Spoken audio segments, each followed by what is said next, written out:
बातमी कोल्हापुरातून। कोल्हापुरात महिलेला साखळ दंडानं बांधून ठेवलं। पोलिसांनी या पीडित महिलेची सुटका केली आहे।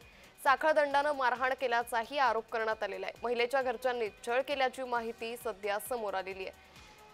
त्यामुळे ही दृश्य सध्या आपण पाहतोय कोल्हापूरमधून। कोल्हापूरमध्ये या महिलेला साखळ दंडानं बांधून ठेवलं होतं आणि महिलांवरील अन्यायाच्या घटनांमध्ये सातत्यानं वाढ होत असल्याचं पाहायला मिळतं। या पार्श्वभूमीवर राज्य शासन यावरती कशा पद्धतीने उपाययोजना करतं हे पाहणं अतिशय महत्त्वाचं ठरणार आहे।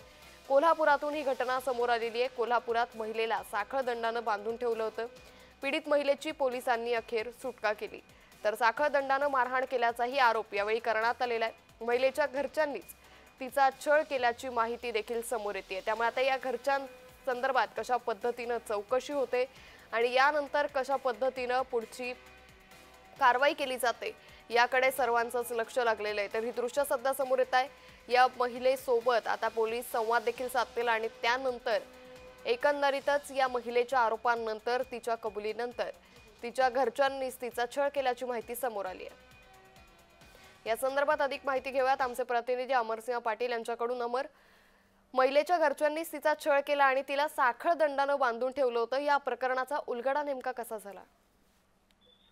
अंकिता, गेल्या काही दिवसापासून ही महिला या भागातील माणसांना दगड मारत होती किंवा विचित कसं वागत होते असा म्हणजे भागातल्या माणसांनी सांगितलं। त्यामुळे तिच्या भावाने तिला घरात बांधून ठेवलं होतं। भाऊ कामाला जात होता, तिला सर्व प्रकारे असं बांधून जखडून ठेवलं नव्हतं, परंतु ती विचित्र असा प्रकार होती त्यामुळे तिला बांधून ठेवलं होतं। भाऊ तिला कामाला जात असल्यामुळे घरात दुसरं कोण नसल्याने ती बांधून ठेवलं होता। तिला सगळं जेवण खाणं तिला वेळच्या वेळी मिळत होतं। शेजाऱ्यांची चौकशी केली असता ती महिला विचित्र वाचवत होती, त्यामुळे त्याच्या भावानं बांधलं होतं असं सांगितलं।